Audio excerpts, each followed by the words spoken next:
Basically आज के lecture में हम लोग देखने जा रहे हैं कि हम लोग ECMAScript कैसे यूज कर सकते हैं और ECMAScript के अंदर टॉपिक्स क्या क्या होते हैं। ECMAScript is just a part of JavaScript, या ऐसे बोल सकते हैं कुछ जावास्क्रिप्ट का एडवांस पार्ट। तो यहाँ पे जो हम स्टार्ट करने जा रहे हैं वो पहला टॉपिक हम पिक कर रहे हैं, लेट एंड कॉन्स्ट। तो ये देख लेते हैं लेट एंड कॉन्स्ट क्या करता है।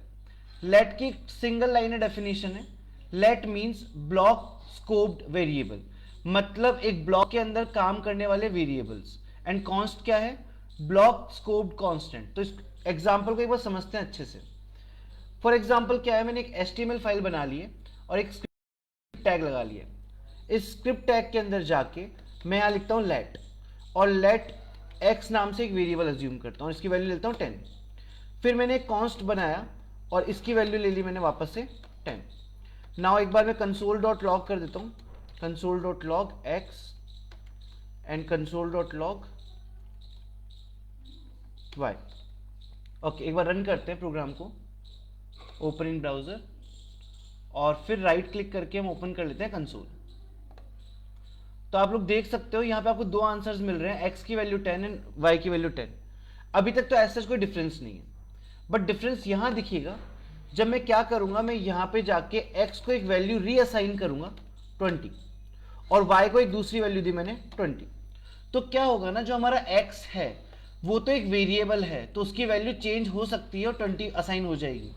बट जो कॉन्स्ट है y, उसकी वैल्यू रीअसाइन नहीं होगी। इट मींस वेरिएबल्स को वैल्यू दोबारा से चेंज करके रीअसाइन की जा सकती है, जबकि कॉन्स्ट को जो वैल्यू दी गई है वो रीअसाइन नहीं होती है। एक बार चेक कर लेते हैं।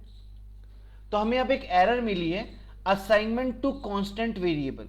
और एग्जैक्टली ऐसा ही मैंने नोट्स में मेंशन किया है कि जब मैं x को एक वैल्यू रीअसाइन करूंगा तो अलाउड होती है, बट जब कांस्टेंट को एक वैल्यू रीअसाइन करता हूं तो वो एक एरर देता है, असाइनमेंट टू कांस्टेंट वेरिएबल। आप चाहें तो ये एरर याद कर लीजिए। ये एरर शो करने का मतलब ये होता है कि आप एक कांस्टेंट को वैल्यू देने की कोशिश कर रहे हैं जो कि मॉडिफाई नहीं हो सकती है। सो बेसिकली ये ब्रीफ आउट था लेट और कॉन्स्ट का, और होपफुली हम इन टॉपिक्स को डेप्थ में भी डिस्कस करेंगे, बट आज एक बार ECMAScript के टॉपिक ब्रीफ आउट कर रहा हूं सारे। अगला जो टॉपिक आता है ECMAScript में वो है एरो फंक्शंस। एरो फंक्शन क्या करते हैं? Concise syntax for defining functions. अगर हम बोले कि हमने एक फंक्शन बनाया, तो चलो एक फंक्शन बना लेते हैं।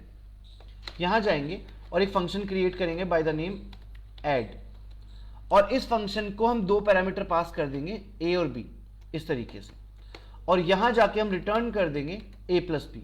मतलब जब इस फंक्शन को कॉल किया जाएगा तो सॉल्यूशन के अंदर a प्लस बी दिया जाएगा। हम गए यहां पे console.log लिखा और साथ में यहां पे हमने कर दिया ऐड फंक्शन को कॉल, और इसकी दो वैल्यूज पास कर दी, दैट इज 3 एंड 2 कर देते हैं। अब हम जाते हैं और इस फंक्शन को एक बार नेचुरली रन करते हैं, तो हमें एक आंसर मिला 5। सो होपफुली फंक्शन कुछ ऐसा काम करता है। बट अगर इस फंक्शन के फॉर्मेट को या सिंटेक्स को हमें छोटा करना है, कंसाइज करना है, तो हम लोग यूज कर सकते हैं हमारा एरो फंक्शन। सो एरो फंक्शन यूज करने के लिए बेसिकली हम लोग क्या कर सकते हैं, एक फॉर्मेट देखेंगे। सबसे पहले आपको कांस्टेंट या वेरिएबल बना लेना है और उसके आगे आपके फंक्शन का नाम लिख देना है। तो हम आते हैं वापस सिंटेक्स पे, और यहां पे आके हम एक वेरिएबल ही बना लेते हैं, या लेट करके बना लेते हैं। चलो लेट, और फंक्शन का नाम हमारा क्या है? ऐड। तो हमने सेम वो फंक्शन का नाम डाल दिया। उसके बाद आपको लगाना है इक्वल टू, और जो भी आपने पैरामीटर में पास किया था वो आपको डालना है, एग्जैक्टली ऐसे। उसके बाद आपको लगाना है एरो, एंड उसके बाद आपका जो रिटर्न के आगे आपने लिखा था, जो भी आपका फॉर्मुलेशन था, वो आप यहां डाल देंगे इस तरीके से। एंड इस तरीके से हमने इस फंक्शन को कंसाइज करके एरो फंक्शन बना दिया है। एंड सेम प्रोग्राम जब मैं कंसोल पे रन करूंगा इस तरीके से, तो सेम प्रोग्राम रन होगा with the same output. But हाँ, ये है कि इसका बिहेवियर जो है वो थोड़ा सा कंसाइज हो गया है।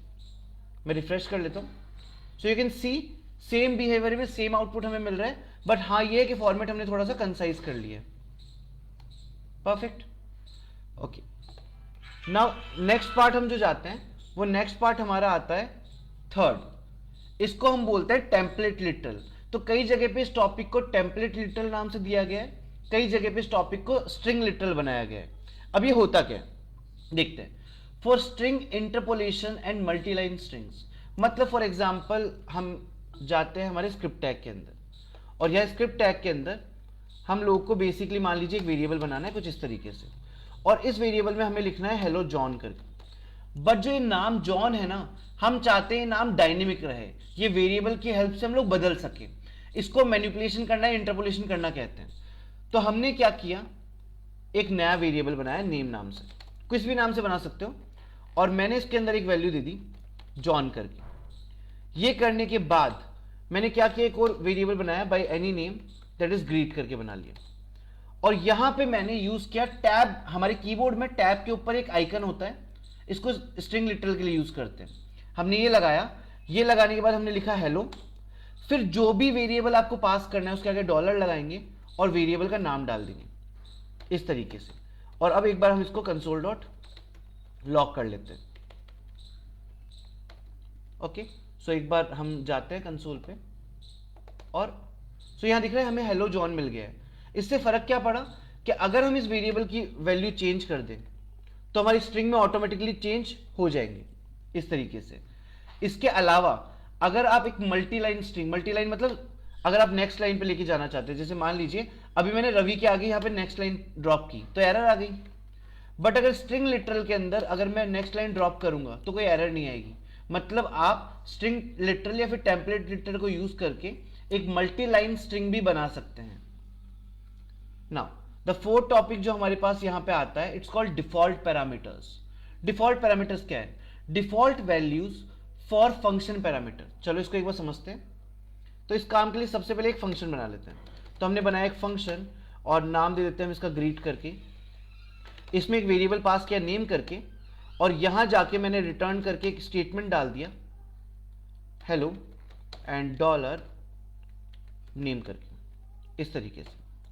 अब होगा क्या, जब मैं कंसोल डॉट लॉग करूंगा और यहां जाके मैं ग्रीट फंक्शन को कॉल करूंगा, तो एक चीज देख लीजिएगा, आपने जब फंक्शन को डिफाइन किया था तो आपने इसके अंदर एक सिंगल पैरामीटर पास किया था, एक पैरामीटर था। तो इस हिसाब से ये जो ग्रीट फंक्शन है यहां पे जब कॉल किया गया है, इसके अंदर एक वैल्यू डालना कंपलसरी है इन एनी फॉर्मेट। अगर आप ऐसा नहीं डालेंगे तो ये एरर दे देगा। दिखा देते हैं। सो यहां पे मैंने वैल्यू डाली और वह हेलो हेलो प्रिंट हो रहा है। चलो एक नाम डाल देते हैं, यहां पे मैंने नाम डाल दिया रवि करके। सो हेलो रवि प्रिंट हो रहा है। अगर मैं यहां पे कोई वैल्यू ना डालूं इस तरीके से तो देखिएगा आपको वैल्यू में मिलेगा अनडिफाइंड। बट ये इस तरीके से काम नहीं करता है। हमें क्या करना होता है, जब भी हम ऐसे पैरामीटर डालते हैं तो हम एक डिफॉल्ट वैल्यू डाल दें। जैसे फॉर एग्जांपल मैंने डाल दिया रवि को डिफॉल्ट नेम ले लिया। अब क्या हो रहा है ना, मैं यहां पे पैरामीटर नहीं डाल रहा हूं। अगर मैंने पैरामीटर नहीं डाले हैं तो ये बाय डिफॉल्ट नेम ले लेगा रवि इस तरीके से, हेलो रवि आ गया। बट अगर मैं यहां पे पैरामीटर डालता हूं जो कि मैंने डाला जॉन, जॉन, तो देख लीजिएगा वो ले लेगा पैरामीटर जॉन। इट मींस अगर आपने पैरामीटर डाला है तो इसको बाय डिफॉल्ट कंसीडर किया जाएगा। अगर आपने ये पैरामीटर पास नहीं किया है, मतलब ब्लैंक छोड़ दिया है, तो बाय डिफॉल्ट पैरामीटर ये कंसीडर होगा जो वैल्यू आपने यहां दी है। इस कॉन्सेप्ट को हम कहते हैं डिफॉल्ट पैरामीटर्स। नेक्स्ट जो टॉपिक आता है उसको हम बोलते हैं डीस्ट्रक्चरिंग असाइनमेंट। इट मींस ये करता क्या है, एक एरे या एक ऑब्जेक्ट से वैल्यू को एक्सट्रैक्ट कर सकता है। किस तरीके से, हम ये हटा देते हैं। यहां हटा के हमने फॉर एग्जांपल एक एरे बना लेते हैं, 10 और 20 दो वैल्यू दे दी इसने। अब अगर क्या करेंगे, हम लोग यहां पे जाके कंसोल डॉट लॉग करते हैं और यहां पे ए को प्रिंट करते हैं, तो दोनों वैल्यूज मेरी साथ में प्रिंट होगी। आप यहां कंसोल में देख सकते हैं 10 और 20 दोनों साथ प्रिंट हो रहा है। बट अगर मेरे को दोनों वैल्यूज अलग से निकाल के रखनी है, स्पेसिफाई करके रखनी है, तो मैं यहां जाके ये ब्रैकेट लगा दूंगा और इसके अंदर लगा दूंगा कॉमा बी। इट मींस ए को जो वैल्यू असाइन की गई है वो है 10 और बी को जो वैल्यू असाइन की गई है वो है 20। अगर मैंने ए को प्रिंट किया तो यहां पे आ जाएगा 10, एंड अगर मैं यहां पे प्रिंट करता हूं बी को तो मुझे आंसर मिलेगा 20। ये एरे के अंदर डीस्ट्रक्चरिंग थी। अगर सेम ही काम मेरे को करना पड़े ऑब्जेक्ट के अंदर, तो हम यहां से एक एग्जांपल ले लेते हैं ऑब्जेक्ट का और यहां से इसको हटा देते हैं ना। मैंने क्या किया, एक पर्सन नाम से ऑब्जेक्ट बनाया जिसमें एक की है नेम, उसकी वैल्यू है एलाइस, एंड एक की है एज जिसकी वैल्यू है 25। अब अगर मैं यहां पे जाता हूं और लिखता हूं कंसोल डॉट लॉग और ये लिखने के बाद मैंने मेरे ऑब्जेक्ट को कॉल किया और यहाँ पे फॉर एग्जांपल एक बार रन कर लेते हैं। तो आप देखना कंप्लीटली प्री डिफाइंड जैसा हमने फॉर्मेट में बनाया था ना, उसी फॉर्मेट में हमें वैल्यूज यहाँ पे मिल रही है। अगर मेरे को किसी पर्टिकुलर की वैल्यू चाहिए तो मैं स्क्वायर ब्रैकेट लगाऊंगा और यहाँ लिख दूंगा नेम, इस तरीके से, तो ये मिल जाएगा। बट अगर इजी होता कि डीस्ट्रक्चरिंग से काम किया जाता, कैसे? मैंने यहाँ पे एक वेरिएबल बनाया और कर्ली ब्रैकेट लगा दिया। ये लगाने के बाद मैंने पहली की डाल दी नेम और दूसरी की डाल दी एज, और इसके आगे लिख दिया यहाँ पे पर्सन। अब क्या होगा ना, डायरेक्टली ये वाली जो पहली वैल्यू है ये नेम नाम की में चली जाएगी, और ये जो सेकंड वाली वैल्यू है ये एज नाम की में चली जाएगी। और मुझे इतना बड़ा लिखने की जरूरत नहीं है, मैं सिंपली यहां लिख सकता हूं नेम, तो भी मेरे को मेरा आउटपुट मिल जाएगा।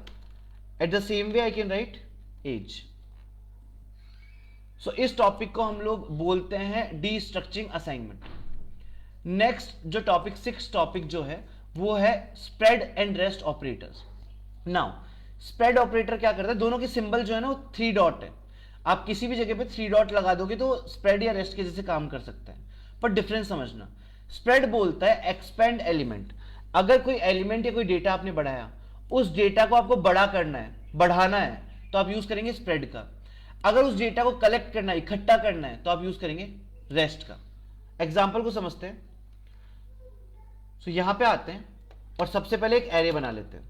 मैंने बना लिया एक एरे और इसमें वैल्यू डाली 1 2 3। अब क्या है ना, मुझे इस एरे के अंदर 2 वैल्यूज और ऐड करनी है, 4 और 5। उसको ऐड करने का हमारे पास इजीएस्ट वे जो है वो है स्प्रेड एलिमेंट। कैसे किया जाएगा, आप जाएंगे और यहां पे एक और वेरिएबल बना लेंगे, एरे 2 करके बना लिया, और यहां पे जाके 3 डॉट लगाएंगे। 3 डॉट लगाने के बाद आपको अपने पहले एरे का नाम लिखना है, लिख दिया, कॉमा लगाएंगे और जो भी वैल्यूज आपको इसमें और ऐड करनी है वो डाल देंगे, डाल दिया। अब आप जाके अपने सेकंड एरे को प्रिंट करवा लीजिए।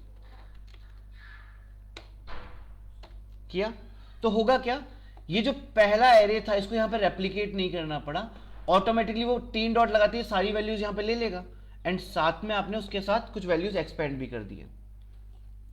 तो देख लीजिए आपके नए एरे के अंदर ऑलमोस्ट सारी 7 वैल्यूज है। ये आपका कहलाता है स्प्रेड ऑपरेटर। नेक्स्ट जो आता है उसको बोलते हैं रेस्ट ऑपरेटर। देखते हैं कैसे काम करेगा। हम जाते हैं यहां पे एक वेरिएबल, एक फंक्शन बना लेते हैं, फंक्शन करके बनाया और ग्रीट करके बना लेते हैं, चलो। और यहां पे एक वेरिएबल डाल रहा है नम करके। अब मैं क्या करता हूं, यहां पे रिटर्न करता हूं नम को, और इस जगह पे जाके कंसोल डॉट लॉग, एंड मैं कॉल करता हूं ग्रीट फंक्शन को। अभी आपको समझाया था कि अगर आप सिंगल पैरामीटर पास करते हैं तो आप सिंगल वैल्यू डालेंगे, इस तरीके से डाल दिया और चेक करते हैं वैल्यू 1 आ रही है। बट अगर मेरे पास प्रोग्राम कुछ ऐसा हो कि मुझे पता ही ना हो कि कितनी वैल्यू डालनी है, अगर मान लो किसी हम एक शॉपिंग करने जा रहे हैं और हमें नहीं पता कि कितने सामान हम खरीद के लाने वाले हैं, और हमें आके उन सब बिल का सम करना है, ऐसा कुछ काम, तो किसी काम में अगर हमको नहीं पता है कि कितनी वैल्यूज हम पास कर सकते हैं, जैसे मैंने यहाँ पे पास कर दी, कोई और यूजर है उसने पास कर दिया यहाँ पे 6 वैल्यूज, किसी यूजर ने 3 वैल्यूज पास कर दी, इस केस में एक एरर थ्रो कर देगा। दिख रहा है आपको पहली वैल्यू दे रहा है, बाकी वैल्यूज आपको पास करके दे ही नहीं रहे। इस केस में हम यूज करते हैं हमारे अगले ऑपरेटर का, जिसका नाम है रेस्ट ऑपरेटर। रेस्ट ऑपरेटर बोल रहा है कि अगर आपको डिफाइंड नहीं है कि आप कितनी वैल्यूज लेना चाहते हैं, तो आप बस उस वेरिएबल के आगे 3 डॉट लगा दीजिए। अब आप जितनी बोलेंगे ना वो उतनी वैल्यूज एक्सेप्ट कर सकते हैं, इस तरीके से। दिख रहा है, अगर मैं यहां वैल्यूज बढ़ाना चाहूं तो मैं बढ़ा सकता हूं, मेरे को वैल्यूज कम करनी है तो मैं कम भी कर सकता हूं। तो अब यहां पे नंबर ऑफ पैरामीटर फिक्स रखने की जरूरत नहीं है। इसको हमने कहा रेस्ट ऑपरेटर।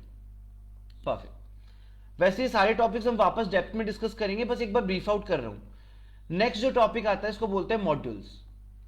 नाउ पहले समझते हैं मॉड्यूल्स करते क्या। मॉड्यूल्स पहली बात तो सिंगल पेज पे या सिंगल कोड में काम नहीं करते हैं। मॉड्यूल बनाने के लिए आपको मल्टीपल पेज की फाइल्स चाहिए, मल्टीपल फाइल्स या मल्टीपल पेजेस चाहिए। इनका काम क्या होता है कि आप एक पेज में कोड बनाएं और दूसरे पेज में उस कोड को कॉल कर सकते हैं या यूज कर सकते हैं। मैं आज सिर्फ इनका फॉर्मेट समझाने जा रहा हूं। फॉर एग्जाम्पल अज्यूम कर लीजिए कि हमने एक फाइल बनाई जिसका नाम फाइल 1 करके मान लेते हैं, इसका नाम है math.js करके, और हमने यहां पे एक और दूसरी फाइल बनाई जिसका नाम है main.js करके। मुझे करना क्या है, math.js नाम की जो फाइल है उसमें जो कोड मैंने लिखा है उस कोड को मेरे को main.js में यूज करना है। तो यहां पे क्या होगा, यहां से एक्सपोर्ट करना पड़ेगा और जहां पे यूज करना है वहां पे इंपोर्ट करना पड़ेगा। परफेक्ट। तो सबसे पहले आते हैं एक्सपोर्ट पे। एक्सपोर्ट करने के लिए आप कोई भी फंक्शन बना लो। तो फॉर एग्जांपल मैं एक फंक्शन बना रहा हूं जो कि मैंने पहले बनाया था एडिशन का। मैंने लिखा const add is equal to, parameter pass किए a, b, एरो फंक्शन लगाया हमने यहां पे जाके और यहां पे कर दिया a+b। अब अगर ये फंक्शन मेरे को सेकंड पेज पे यूज करना है किसी और फाइल में, तो इसके जस्ट आगे जाके मेरे को लिखना है एक्सपोर्ट, इस तरीके से। यहां से तो क्या होगा, ये एक्सपोर्ट हो जाएगा, मतलब ये दूसरी फाइल में चला जाएगा। अब जो आपकी सेकंड फाइल है ना, उसमें जाके आपको इसको इंपोर्ट करना पड़ेगा। इंपोर्ट करने का एक सिंटेक्स होता है, सबसे पहले इंपोर्ट लिखेंगे, तो हम जाके लिखेंगे यहां पे इंपोर्ट, फिर आप लगाएंगे कर्ली ब्रैकेट और आप अपने फंक्शन का नाम लिखेंगे जो आपने यहां दिया था, इस तरीके से।